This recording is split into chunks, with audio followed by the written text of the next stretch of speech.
Hello friends, और आप सभी का स्वागत है हमारे चैनल मैक स्ट्रोक में, जहां हम सीखते हैं और जानते हैं। आज का हमारा टॉपिक है stability for submerged body and floating body.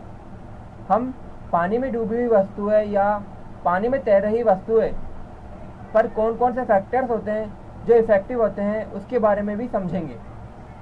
तो पहले हम स्टेबल कंडीशन के बारे में समझते हैं कि स्टेबल बॉडी क्या होती है। If a body or system originally in equilibrium is disturbed but restored to its initial equilibrium or configuration, it is said to be stable. यदि किसी बॉडी पर फोर्स लगाने पर उसकी इक्विलिब्रियम डिस्टर्ब कर देने पर थोड़ी देर बाद ही वह अपनी पोजीशन में आ जाता है, तो यह एक स्टेबल बॉडी कहलाती है। डायग्राम में एक एग्जांपल एक गुब्बारा है। आपने मेलों में देखा होगा कि ऐसा एक गुब्बारा होता है जिस पे पंच करते हैं अपन, तो पंच करने पर दोबारा अपनी पोजीशन पे आ जाता है। तो इस गुब्बारे पर नीचे सैंडबैग भरी होती है, सैंडबैग भरी होने के कारण इसका सेंटर ऑफ ग्रेविटी नीचे की ओर स्थित है और इस पे नॉर्मल रिएक्शन लग रहा है जो एक सरफेस के रिएक्शन है, तो कैपिटल एन। तो अब देखेंगे यहाँ से हम इसकी इक्विलिब्रियम डिस्टर्ब करते हैं तो डायग्राम कुछ सेकंड के अकॉर्डिंग बनता है।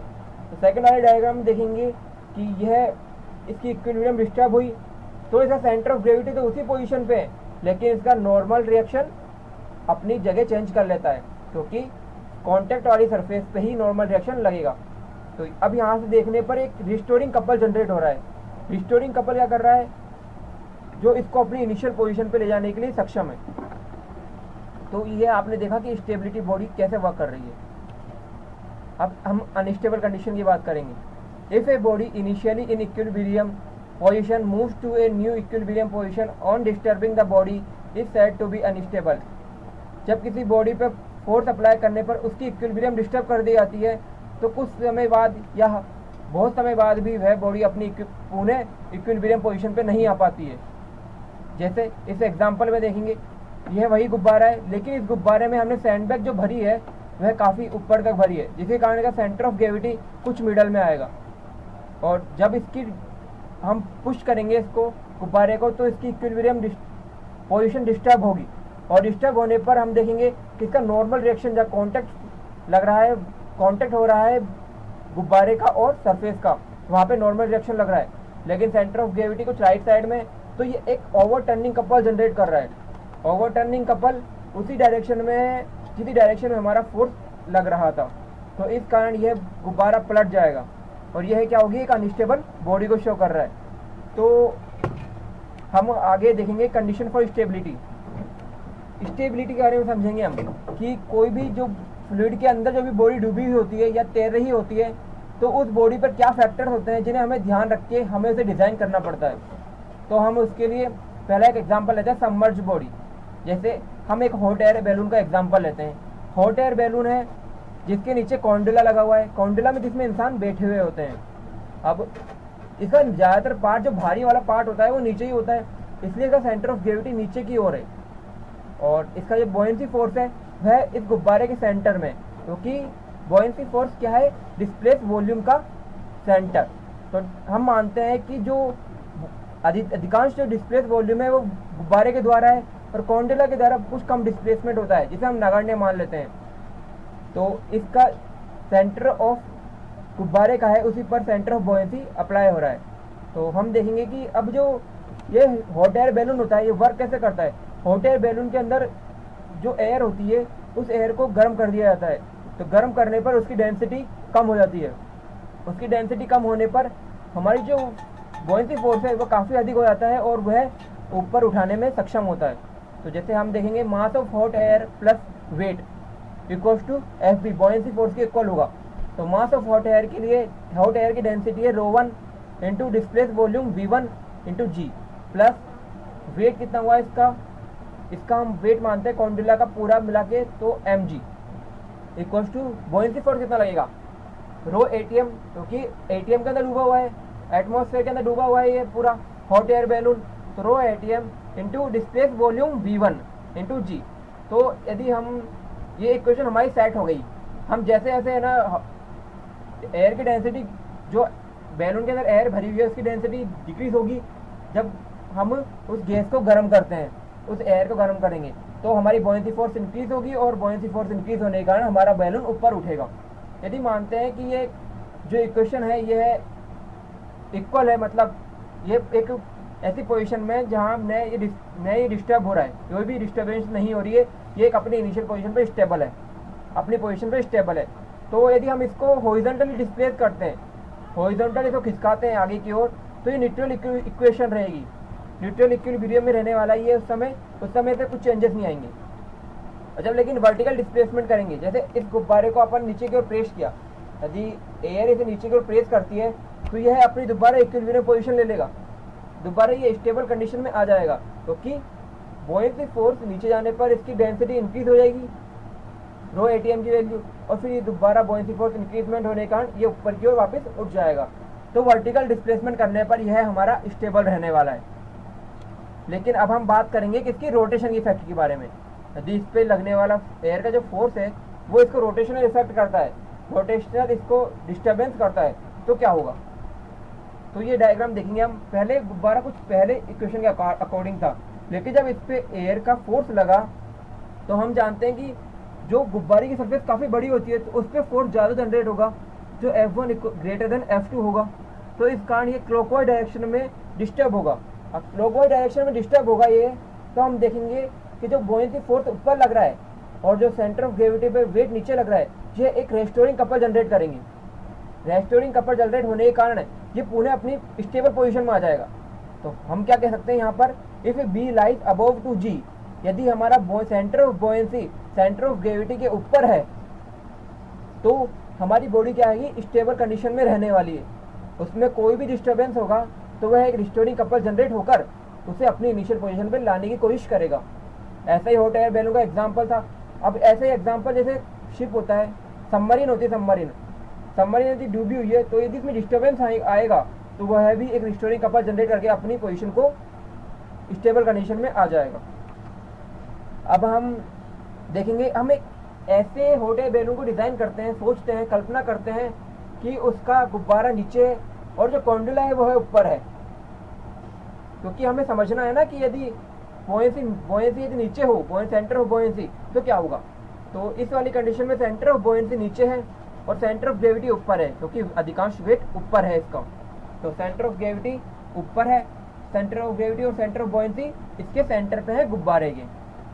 अब इस पे जो फोर्स लगेगी, एयर की फोर्स लगेगी, वह F2 की वैल्यू ज़्यादा होगी, तो F2 डिस्टर्ब होगा ज़्यादा, तो यह एंटी क्लॉकवाइज डायरेक्शन में गुब्बारा मूव करने की कोशिश करेगा, जैसे सेकंड डायग्राम में दिखाया गया है। अब इस डायग्राम में अब देखेंगे हम जो सेंटर ऑफ ग्रेविटी का जो वेट लग रहा है और सेंटर ऑफ बॉयंसी का जो बॉयंसी फोर्स लग रहा है, वह एक ओवर टर्निंग कपल जनरेट करेगा। ओवर टर्निंग कपल भी एंटी क्लॉकवाइज डायरेक्शन में, उसी डायरेक्शन में जिस डायरेक्शन में डिस्टर्बेंस हुआ था। तो इसका मतलब क्या हुआ, ये पलट जाएगा, और कॉन्डुला पलट जाएगा तो इंसान नीचे गिर जाएगा। तो हम इससे एक निष्कर्ष निकाल सकते हैं कि if B lies below to G the body is in unstable condition. इस कारण हॉट एयर बैलून को हम ऐसे कभी भी डिज़ाइन नहीं कर सकते। यदि बी जी के नीचे होगा तो ये एक अनस्टेबल कंडीशन होगी। हमने समझ लिया सबमर्ज बॉडीज के बारे में। अब हम समझेंगे फ्लोटिंग बॉडी के बारे में।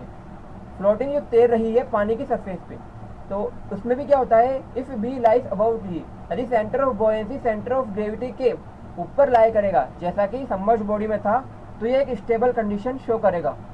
लेकिन यदि B lies below to G, यदि centre of buoyancy centre of gravity के नीचे है, तो ये अनस्टेबल अनस्टेबल दोनों कंडीशन को शो करेगा।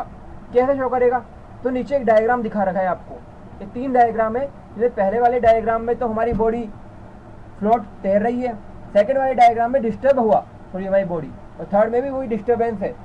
अब देखो फर्स्ट वाली बॉडी देखेंगे हम, जब तैर रही है तो उस समय हमारा जो सेंटर ऑफ ग्रेविटी है वो ABCD जो बॉडी है उसके सेंटर पे लगेगा, बॉडी के सेंटर पे ही सेंटर ऑफ ग्रेविटी लगेगा, क्योंकि यह यहाँ पर सारा मास इक्वली डिस्टर्ब है, इक्वली डिस्ट्रीब्यूटेड है।